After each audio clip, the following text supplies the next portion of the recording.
A elderly aged male patient, not a known case of diabetes mellitus and hypertension, was apparently normal 1 year back. Gradually, he started developing pain in the umbilical region, which is associated with swelling. For all these complaints, initially he got admitted to hospital and underwent surgery, and patient did not get complete relief. Later, he consulted to our hospital and clinically diagnosed as Anthruvruddhi and treated accordingly. Patient got 75% relief after 1 month of oral medicine. ನನ್ನ ಹೆಸರು ನಿಂಗಪ್ರಿ ಮತ್ತಿಗಟ್ಟಿ ಶಳಗರವಳ್ಳಿ.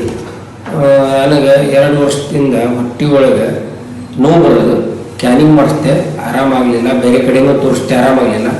ನಾ Siddanur doctor ನಮ್ಗೆ ಪರಿಚಯದರ ಆತ್ಮೀಯರಿದ್ದರು, ಅವ್ರ ಹತ್ರ ಬಂದು ತೋರಿಸ್ದೆ. ಆಯುರ್ವೇದಿಕ ಔಷಧ ಕೊಟ್ಟರು. ಅದು ನನಗೆ ಇವತ್ತು ಒಂದು 75% ಆರಾಮಾಗೈತಿ.